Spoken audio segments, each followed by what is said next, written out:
कर्जत कल्याण राज्यमार्ग रस्त्यावर माथेरान नाका येथे हुतात्मा चौक उभारण्यात आलाय. हुतात्मा स्मारक समितीच्या माध्यमातून हुतात्मा भाई कोतवाल आणि हिराजी पाटील यांच्या कार्याचे प्रसार आणि प्रचार ही संस्था 2005 पासून करीत आहे. हुतात्मा चौकात 14 ऑगस्टची मध्यरात्र उलटल्यानंतर 15 ऑगस्टला आपल्या देशाच्या स्वातंत्र्य दिनाच्या पहिल्या प्रहरी म्हणजेच 12:01 राष्ट्रीय झेंडा तिरंगा फडकवून स्वातंत्र्य दिन साजरा केला जात असतो. यावर्षी भारतीय सेना दलातील निवृत्त जवान थळ सैनिक अर्जुन रमेश शिंदे यांच्या हस्ते तिरंगा फडकवला. यावेळी निवृत्त सैनिक अर्जुन शिंदे आणि किरण कांबरी यांचा विशेष सत्कार करण्यात आला. नेरळचे सरपंच उषा पारधी, नेरळ पोलीस ठाण्याचे प्रभारी पोलीस अधिकारी शिवाजी ढवळे, महिला पोलीस निरीक्षक तसेच चिंचवली ग्रामपंचायत उपसरपंच सुप्रिया भगत, डॉक्टर हेमंत शेवाळे, माजी उपसरपंच सुमन लोंगले, माजी सदस्य श्रद्धा कराळे तसेच माजी मुख्याध्यापक प्रकाश राठोड आदी मान्यवरांसह नेरळ आणि परिसरमधील तरुण मोठ्या संख्येने उपस्थित होते. या मध्यरात्रीच्या ध्वजारोहण कार्यक्रमात नेरळ परिसरात 10वीच्या परीक्षेत प्रथम क्रमांकाने उत्तीर्ण झालेल्या विद्यार्थ्यांचा सन्मान केला जातो. यावर्षी विद्या विकास मंदिर शाळेची श्रुती जगदीश झांजे या विद्यार्थिनीने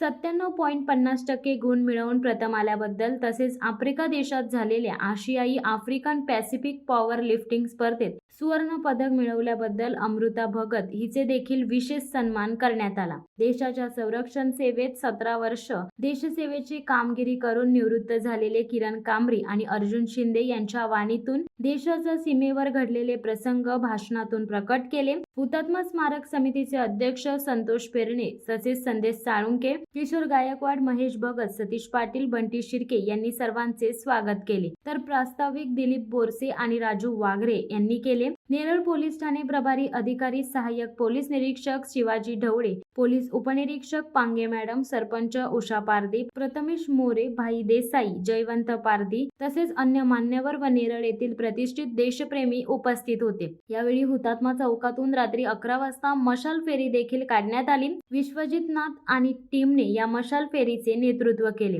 हुतात्मा चौकातून कल्याण रस्त्याने धरण आणि तेथून ग्रामपंचायत येथून कुंभारआळी, शिवाजी महाराज चौक आणि हुतात्मा हिराजी पाटील चौकातून पुन्हा हुतात्मा चौक अशी मशाल फेरी काढण्यात आली. त्यांचा एकच टार्गेट होता की इंग्रजांनी भारतातून जावं. जोपर्यंत इंग्रज जायचा तोपर्यंत आता स्वातंत्र्य नसता भेटला. कारण की त्यांचा एकच मकसद होता की जोपर्यंत इंग्रज इथं राहतील तोपर्यंत ही गुलामशाही वाढत जाणार. यांना कुठंतरी इथनं हकलावायचं किंवा इथनं काढून टाकायचं. त्यामुळे त्यांनी मोठ्या प्रमाणात इथनं त्यांनी हे केले. आपला जसं की इलेक्ट्रिक पोल तोडणे, आपला ट्रेनचे ट्रॅक तोडून टाकणे, टेलिफोनच्या वायरी कट करणे, जेणेकरून त्यांचे जे कम्युनिकेशन साधन होते ते त्यांना खंडित करायचं, जेणेकरून त्यांनी इथनं त्रासाने निघून जायला पाहिजे. त्यांचा हा एकच मकसद होता. वाचलं तर आपल्याला अंगावर शहारे येण्यासारखं आहे. आणि याच अशा हुतात्म्यांचा इतिहास मी लहानपणापासून माझ्या कानावर पडलेला आहे. आणि या हुतात्म्यांच्या इतिहासाने माझ्या मनामध्ये सुद्धा अशा भावना व्यक्त व्हायच्या की आपण सुद्धा काहीतरी देशासाठी समाजासाठी केलं पाहिजे. आणि याच भावनेने मी आज इंडियन आर्मी मध्ये 19 वर्ष सर्व्हिस करून तुमच्या समोर उभा आहे. शिवसत्ता टाइम्ससाठी संदेश साळुंके, नेरळ. दे धडक बेधडक वृत्त देणाऱ्या आपल्या शिवसत्ता टाइम्स न्यूज चॅनलला लाल बटन दाबून सबस्क्राईब करा आणि बेल आयकॉनला क्लिक करायला विसरू नका.